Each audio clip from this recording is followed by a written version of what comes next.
o chefe de Estado tem a informação privilegiada. Segundo aspecto, o chefe de Estado tem um conjunto de assessores e discutem no dia a dia estas matérias. Terceiro aspecto é que, passados cerca de 33 anos dos Acordos de Roma, portanto, hoje é preciso, efetivamente, não necessariamente discutir se está ou não em vigor, até porque nunca houve um acordo efetivo, do ponto de vista real, porque o que houve? Depois de 92, continuou a haver um conflito armado, embora que de forma esporádica, mas continuou. Ou seja, a partir do momento que efetivamente aquele acordo de paz foi violado pelas partes, ok?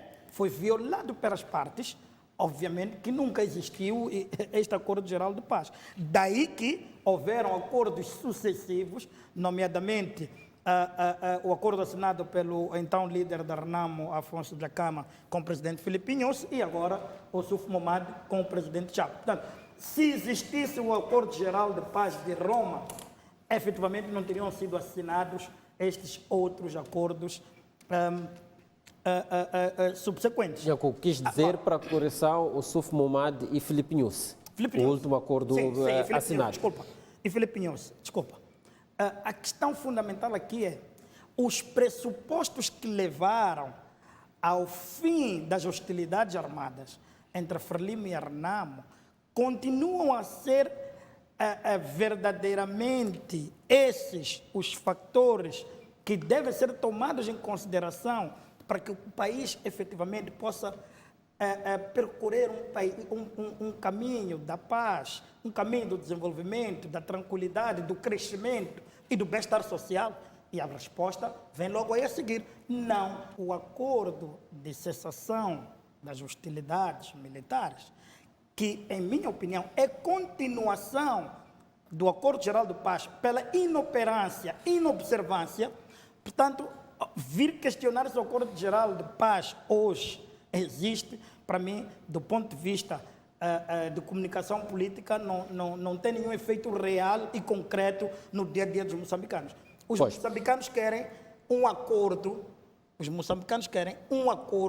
com o povo moçambicano. O Presidente da República confunde-se um pouco na sua abordagem, porque ele relaciona muito se ainda há motivos para nos sacrificarmos a favor da paz. É aí que eu acho que ele confunde-se. Primeiro porque sinto que ele está a querer citar muito sobre a intolerância social.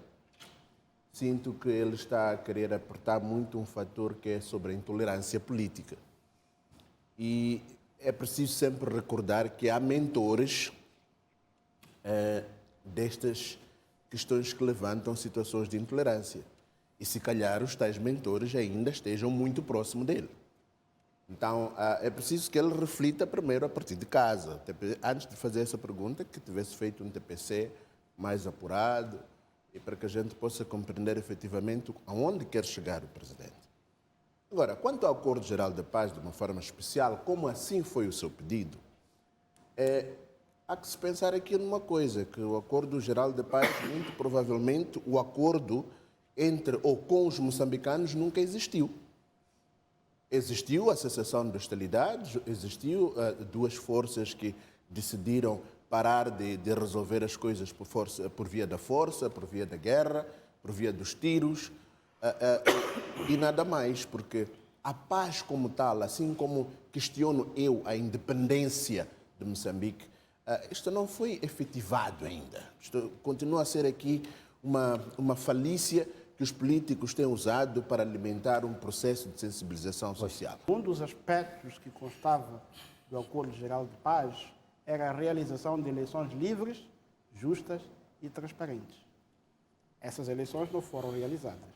O Presidente da República está no posto em que está de forma ilegítima. Esse é o primeiro ponto. Então temos que refletir sobre este acordo e sobre o incumprimento dele.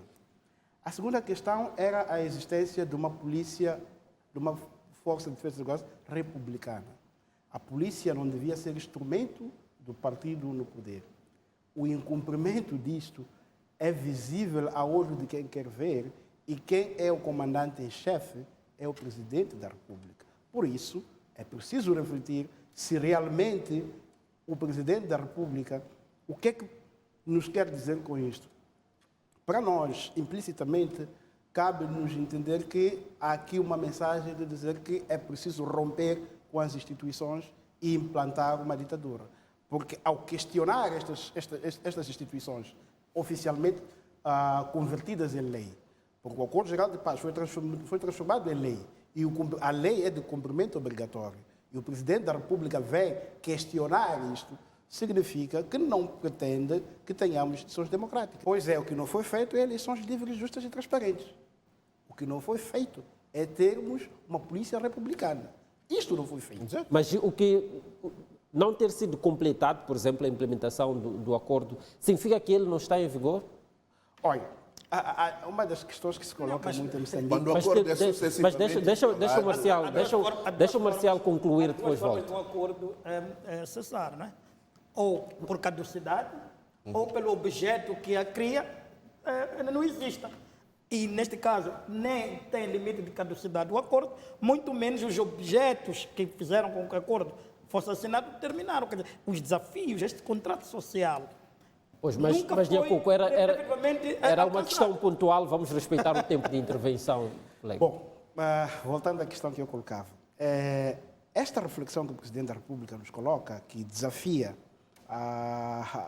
e ele pede resposta para ele mesmo como professor da aula, convida-nos também como sociedade a olhar para que perspectiva o Presidente da República pretende nos próximos anos. Eu fico preocupado com esta postura do Presidente, porque, por um lado, advoga um discurso pacifista, por outro lado, advoga um discurso de rompimento com as instituições democráticas.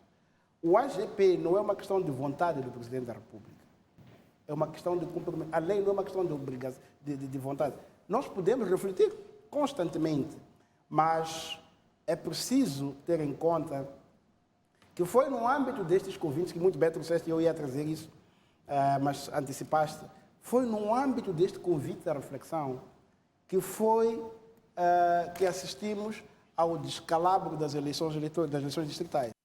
Bom, muitíssimo obrigado. Queria começar por cumprimentar os teleportadores e indo diretamente aos temas que dizem respeito ao debate. Eu penso que o que se está a fazer é chamar-se a reflexão de todos em relação à necessidade de se manter a paz em Moçambique diante das situações recorrentes que temos tido. Sendo certo que, e concordando com aquilo que disseram os colegas do painel, houve uma evolução muito grande ao longo deste período que nos separa do Acordo Geral de Paz até esta fase, em que temos um país com as liberdades constitucionais garantidas, nomeadamente a liberdade de imprensa, de circulação, a lei dos partidos que está a vigorar com a criação dos partidos políticos, e igualmente a possibilidade de, a nível do Parlamento, todos nos expressarmos, mas é preciso que, diante das ocorrências que nós temos tido, nomeadamente verificando os tumultos, as manifestações ilegais e criminais em algum momento que aconteceram ao longo do período pós-eleitoral, e o terrorismo em Cabo Delgado, dentre outras situações que temos tido, como sendo dos raptos, dos assassinatos, e não só. Portanto, a paz não significa necessariamente o calar das armas, como se diz regularmente, mas é uma paz que todo o país vive com alguma tranquilidade e com alguma regularidade. Portanto, eu penso que o chamado que Sua Excelência o Presidente da República está a fazer é em relação à necessidade de refletirmos sobre esta paz que deve ser regular, que deve-se encontrar todos os dias dentro dos nossos lares, nos nossos bairros, nas nossas casas e não só.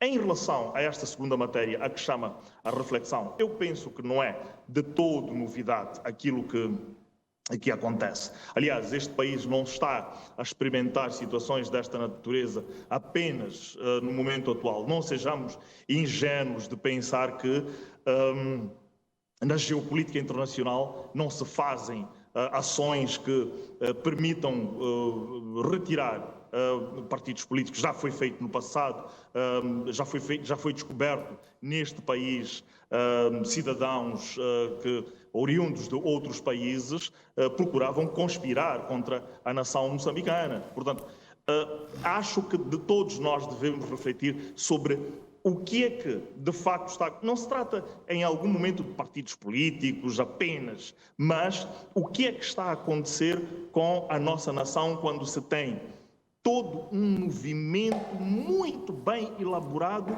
para fazer com que, após as eleições, tenhamos uma destruição muito bem orquestrada de setores nevrálgicos da nossa economia, como sejam as fronteiras, como sejam todo o parque industrial completamente destruído. Eu já disse isso em outras ocasiões neste mesmo programa.